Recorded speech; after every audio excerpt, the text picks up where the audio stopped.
Well, that was weird. My live video just like ended right. I was in the middle of the sentence and it's like, you're done. Maybe Facebook decided I had talked too much. Anyway, hopefully some of you will either find me live or find me. Hello, Jenna, you found me. I don't know why that ended. I was joking that maybe Facebook decided I had talked too much.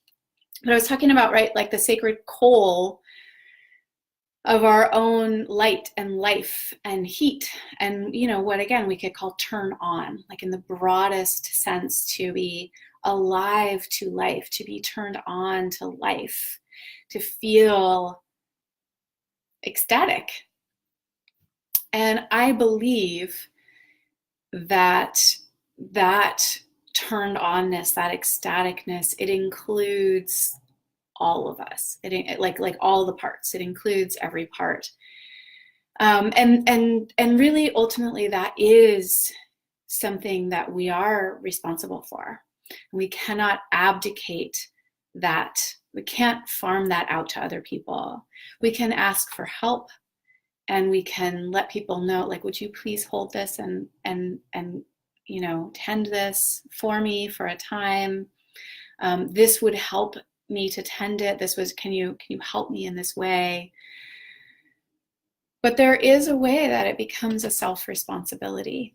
And in some way, I believe that is the true sacred sovereignty, is the willingness to take that responsibility kind of joyfully. And then that becomes the place that we're including others into. Like that moment when my friend said, Kendra, you're so good at knowing how to turn yourself on. And she was talking about life, right? Like to find something that was mundane and honestly scary for me, right? Like looking at my finances just head on, taking this responsibility, and to turn it into something that could delight and inspire and like make me giggle. That was me with that capacity to turn myself on, to make myself alive in the midst of something that could be drudgery, that could be scary, that is a place where historically I've like tightened or frozen or hidden or blocked in all these ways, and to go like, I'm gonna let this be alive. I want this to be alive inside me, and I'm the only one in some way that can really do that ongoingly, day in and day out, and fully take responsibility for that. And it reminded me of when I was sitting down today to do this live, it reminded me of something that we used to say back in the day at the Authentic Man program, which was a relationship is a terrible place to get something. And it's so tricky. Like I hesitate sometimes to make this all about relationship, because it can become so tied to relationship in general, but then definitely like intimate relationship and sacred sovereignty, inside of or outside of our intimate relationship. And like, to me, it's why I wanted to tell the story specifically around like my financial fearlessness first, because this capacity to turn ourselves on, to make ourselves alive from the inside out, that's a life job. That's not like, okay, I'm going to make myself alive so that I can be in a relationship, or so that I'm a good partner, or so that, like anything even about relationship, but really about like life. But this idea, Decker used to say it a lot. I'm not actually sure where he got it from or if he came up with it on his own, but a relationship is a terrible place to get something. And it's tricky because, of course, there's also the like, I'll just give and give and give and be a martyr because I'm not trying to get anything. Almost always, like, that's bullshit, and that the faux like give and give and give is actually in order to get something. So let's just, I'm not going to go into that right now. But really this idea that if we're going into relationship going, what can I get here? What can I get here? What can I get here? Like, how can I get my needs met? How can I get filled here? How can you make me feel alive? How can you change my experience of being alive? Something is not okay the way it is, and I need you to fix that, change that, fill that. It's just a recipe for dissatisfaction and resentment on all sides. And so this place where we go like, okay, how do I take responsibility for turning myself on from the inside out so that I'm already like lit up by life? And then everywhere I go to be in relationship, again, friendship, just out and about relationship, intimate relationship, sexual relationship, there's this, there's a way that it's not like, and if this doesn't go the way I want it in this moment or long term, that doesn't change that I know how to be alive regardless. And I think one thing that I was saying before my last Facebook Live just mysteriously ended right in the middle was also around,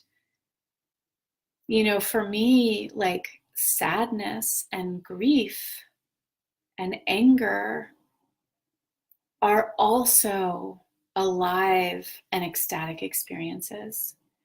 And it has to do with, I had a Zen teacher. I remember him telling a story. I must have been about 19. And his name is Reb Anderson. He teaches at Green Gulch Farm in Marin. But this was at Tassajara. It was when I was living in the monastery. And he was talking about how I think he was talking about like driving through the Trader Joe's parking lot or some grocery store parking lot. And something happened. He had this wave of sadness come over him, and he pulled his car over and just wept. And then he felt the wave move through and he let it go. And that has stayed with me. I mean, there's so many other teachers who've said this as well. I say it in my own way, the teachings of, but there's often this dichotomy of like, I should be happy and not feel these things, or I need to just stop and feel everything. And both of those tend to be a contraction, actually, and it's not really alive. And I guess what I want to convey most, and my experience is that it's that capacity to like truly let life come in and feel it, and like, but bodily, feel it bodily, express it bodily, have the like, oh my God, this is ecstatic, sticking to a budget could be an orgasmic experience. Like, that's fucking alive. This morning I sobbed for 2 minutes, like, and then it went through, like, that's alive, but so is letting it go. And so often we get magnetized to our pain in a way that's also less life. We can like push away, quote unquote negative emotions in a way that's rejecting of life, but we can also sort of magnetize to like our negative emotions, like our shame or our sadness or our fear. We can kind of magnetize to them in a way that actually shuts out life. So we're just like, oh, I'm being authentic, but because I'm so anxious about my finances and I don't know what to do and I just can't do it. And every time I touch it, I'm in shame. And then I have to express my shame because that's what's there. And it's like, again, it's like maybe, but maybe that's just this magnetic piece that in a way is actually a pushing away of life. And that there's the willingness to feel what's true, express what's true, and also sacred sovereignty, take some responsibility for turning ourselves on from the inside out, making what has previously been mundane, overwhelming, frightening, make it ecstatic and like make it alive. Make it like, oh my God, I am so fucking lucky. Like, how lucky am I that I could even fathom tracking my finances ecstatic? And how lucky am I to have that challenge? And how lucky am I to like moment to moment? So this is the other piece, is like, I believe that this is truly a moment to moment thing. This isn't like there's a commitment. There's sort of a like, okay, I make a commitment to this, or I bow in devotion to this. And I sort of say like, this is the commitment I'm making. But then it's moment to moment actually picking it up. I'm going like, oh, I'm going to do it now. Oh, right. Okay. Again, I'm going to do it now, as the moment presents itself. Jenna said, yes, we need to generate our vitality, and there are catalytic connections that uniquely ignite or constellate latent, you have such great language, Jenna, constellate latent parts of ourselves. Both seem true. Exactly. Yes, you just said what I said, but in like really beautiful language. I totally agree. And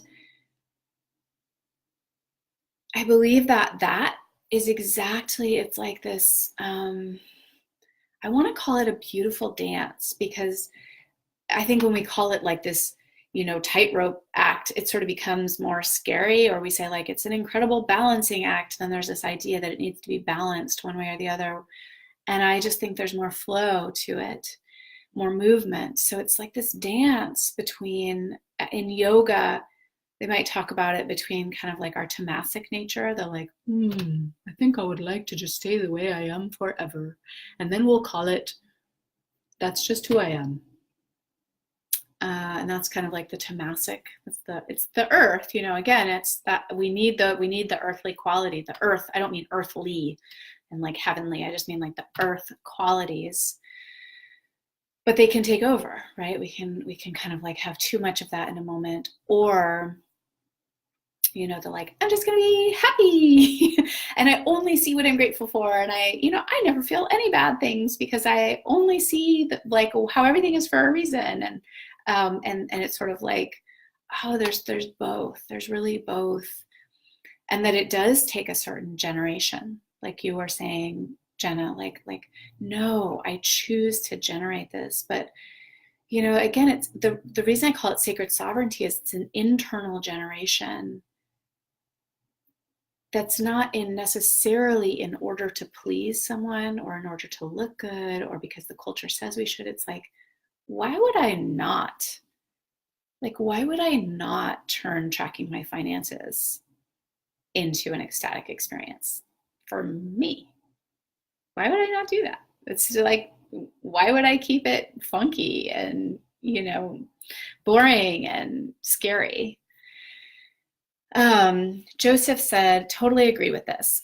Creating that spark of something new from within yourself doesn't need anything on the outside to change. Yeah. I'm going to do another live next week that's a little bit more about this. But I will say that what I love about this is that there is this recognition that's like, no, I can feel how I want to feel, and I can be who I want to be regardless of circumstances. And I will say that I think especially sort of like Western white, middle class sort of white people, like we need to hear this the most because we're like, I need it just the right temperature, and I need it just, like this. And I can't, like, can I have my salad dressing on the side? And like, we just get so in that. Whereas I never want any of this to be sort of like the spiritual bypassing of, we should all be Nelson Mandela and be able to create freedom while we're living in jail. I believe we can. And I also believe it's oppressive to like tell people in jail, you should, it's your responsibility to free yourself regardless of your circumstances. When I believe it's oppressive when I'm not in that circumstance. So let me just consider myself speaking to me and the people who are like me. who have, basically the privileges that I have. But there's something so important about that recognition that takes some responsibility. Like, yeah, I choose to light myself up. I choose to feel, and the language gets so tricky here because I say I choose to feel good regardless of my circumstances. And that doesn't mean I choose to feel like happy. I have no sadness. I choose to ignore, a pain that I'm having. But it's like, I work with this. I said to John Wineland, and I just taught the Art of Fearless Intimacy for the last time this year. We'll have more programs next year. And we do a smaller piece for the students who are in our long-term program, the embodied relationship training salon. And we add time for those people. So at the end of our whole weekend, when we've been working with 70 people all weekend, and we completed at like 5 p.m. or something on Sunday, we take a break, we come back, and we're with our small group who's been with us now for like 5 months. And one of the women asked about how did I know like this physical adjustment to give her. I touched her on this one part of her back and opened up something. She's like, how did you know how to do that? And I said, I'm just a body geek. I look at other people's bodies all the time, which sounds creepier than I mean it, but I'm always looking at like, what is happening there that is both physical and beyond the physical. You call it deeper or sort of beyond the physical, but like would it even be like to have this part more like this? Or what is it when I see someone, I watch, it's interesting because I actually watch people like put their hands together a lot, and I watch people be like sort of, I'm exaggerating a little bit. I'm like, gosh, what's happening internally that would have someone think this is like even, would have that feel even? And I think it's both physical and beyond the physical. But the other thing I said to her is that I'm doing this inside my own body all the time. So it doesn't mean I never lose my shit. I never get frustrated. I never have like an unpleasant moment. I have them all the fucking time, which is how I can do this practice all the time. But it's like my practice is from the inside out to go like, how can I make this moment, how can I make my experience of this moment more beautiful? And my practices, my experience, and the way I teach are that this comes through the body, and it includes the mind. Somebody else said something about like, I can't remember now what their question was, but I was like, your head is part of your body. Like there's so much talk about like, I'm too much in my head, I'm not in my body. I'm like, well, your head is part of your body. If you're too much in your hands and not in the rest of your body, that's also a problem. But it's not just like your head is somehow different than your body. It's all connected. And you can notice like, oh, I have this, I magnetize, I tend in this way that's, heavy in the thinking part of the body and less in like the feeling part of the body. Or I lose touch with this part of my body when my attention goes to this part of my body. But it's in embodied practice. And that's why sacred sovereignty, again, there's the broader teachings. I'm glad there's men on this call. This is all applicable to men. But my sacred sovereignty weekends are only for women. But it's all embodied practice, including what we do with our words and relationally, right? Because we're here. We're in our bodies here, even when we're talking. They're not separate. But we need practice sometimes to remind us that we're not separate. But, I stand in line at the grocery store, and I constantly, and it's like, oh, well, how do I need to breathe to make this moment, my experience of this moment, more beautiful or more open? How might I shift my posture just slightly? Like most people probably wouldn't even see a shift in my posture if they were watching me the way that I watch other people, like creepily.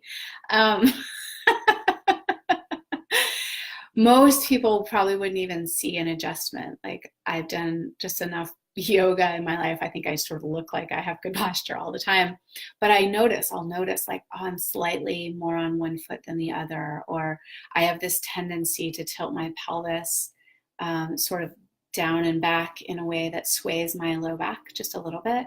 and then there's this like drawing up. It's all internal though, so almost no one would probably see it. Maybe my yoga teachers would notice if they were in line behind me.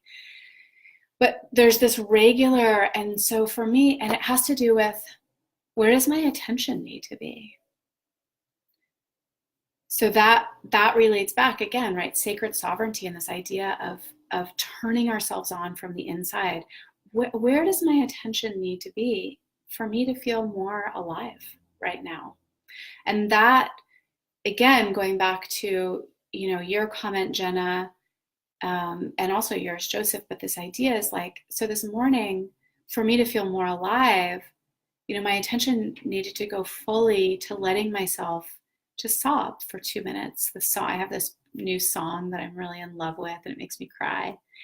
And then there are other times where I'm sort of like caught in the malaise of life, and my attention needs to shift outside of myself, or my attention needs to touch, like a bird that's flying, or a leaf that's in the wind, or, it's like, oh, right, to make my experience of this moment more beautiful requires that I shift my attention actually outside of my like internal experience that would allow me to turn myself on from the inside out. So it's this moment to moment. I like maybe this language in a way. I talk a lot of times about like feeling pleasure in your body, and it gets tricky because it's like pleasure is so often considered sexual and also like this good, but to like truly more alive from the inside is probably more accurate. It's a little bit more esoteric, but it's a little bit more accurate. And so it becomes this question, oh, what is the action I need to take now so that I will feel more alive? Where does my attention need to be? How do I need to breathe to fill myself more with life? How do I need to shift? And it's like my posture, right? Again, that becomes this like big thing, but it's like, what about, I remember one time, I don't remember if it was actually in Shavasana or if we were doing pranayama practice, but my yoga teacher came and he whispered in my ear. He doesn't whisper, he yells. So he probably yelled, but he was trying to whisper in my ear, and he said, relax. And I think it was just like the right side. Maybe it was both, but he was like, relax your inner ear. I don't even know if I relaxed my inner ear, but bringing my attention to the intention to relax, I think it was like my right inner ear, my left inner ear. It wasn't even both of them. It was like, it opened something in this part of my spine that he and I were working with. And so it's like, when I talk about posture, right? Like, so maybe, yeah, what do I need to relax internally? Maybe it's a bigger thing. How can I create more softness around my heart? Is there this little shift in the tilt of my pelvis that would fill me with more life? And I guess I want to say here at the end, so if anyone has any comments or questions before I close, I think I'll close out here in just a few minutes. But it's inconvenient. This is guaranteed to make you feel more. And feeling more, I have a bias that feeling more is beneficial. It's beneficial for you, it's beneficial for your relationships, it's beneficial for the world. It's the world I want to live in, where we have more, and I don't just mean feel like all the feels, like the millennials say, all the feels. I'm probably dating myself. Millennials probably don't even say that, because the people I know say that. So I mean literally feeling more in your body, feeling more in your emotions, feel like sensing more sensory experience. And that's often inconvenient. Again, it meant that I, sat in my car and cried for 2 minutes this morning. Sometimes it has me feel more in the grocery line, which might be awkward. you may or may not choose to do this. I hope you do. And here's why. For starters, I really think that it is, I really think it is a more pleasure-filled, a more pleasurable life. And I wish that for all of you. But I've worked with enough people over enough time that my guess is that most of you want to feel more. You want to be more alive to your life. And that the arguments come more with like, well, not here, or what will they think, or this person can't handle it, or like, and that might be true. But more often than not, my experience is that the person who's sitting next to you, the person in front of you in line, your barista, your partner, like all of these people that we're so afraid don't want this part of us, more often than not, they do. And they are also dying for that part of them to be given permission to be more alive in the world. And it is through our own embodied practice, like generously bringing this into the world, even just generous to yourself, like being willing to bring this to yourself, that we create that field, we create that world around us. And I believe that it's a blessing for, basically everyone who comes in contact with you. So that's my wish.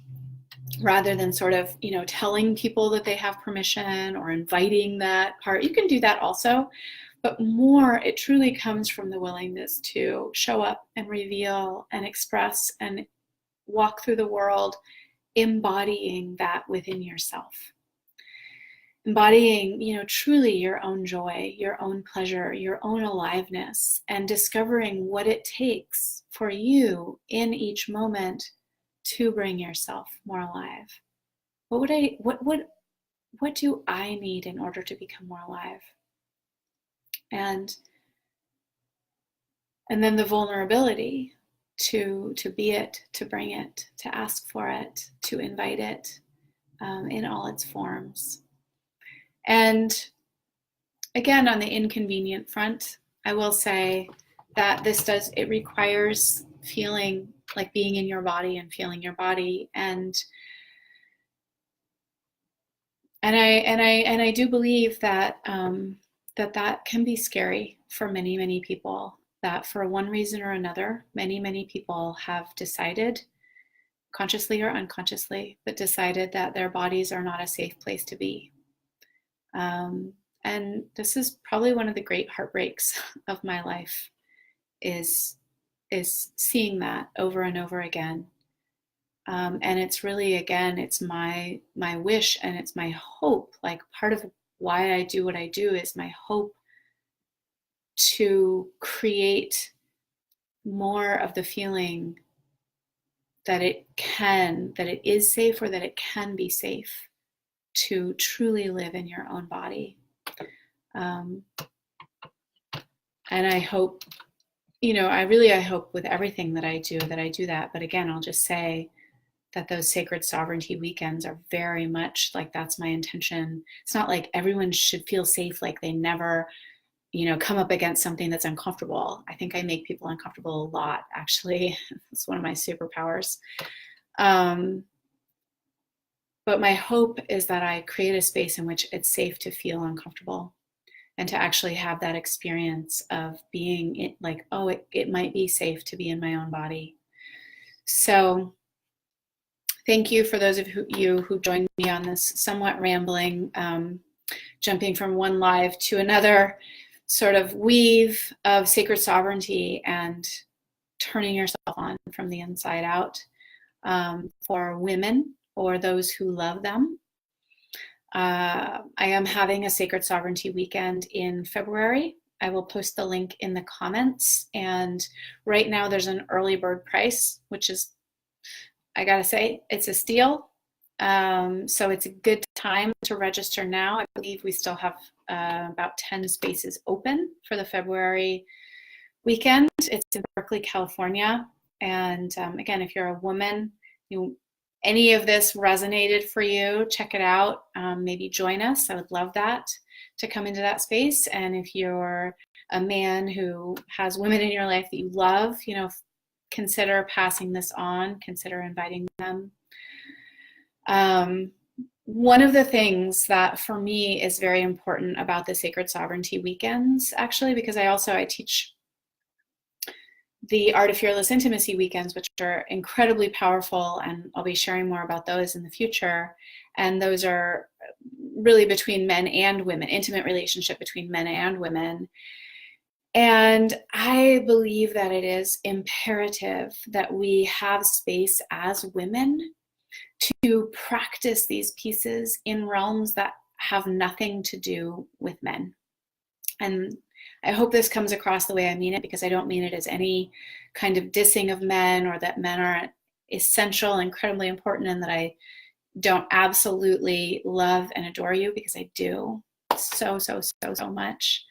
But there's something about the female experience that to be able to come back to sacred sovereignty, it really needs to find these places where we say, this is what we do together as women in female bodies, including trans women.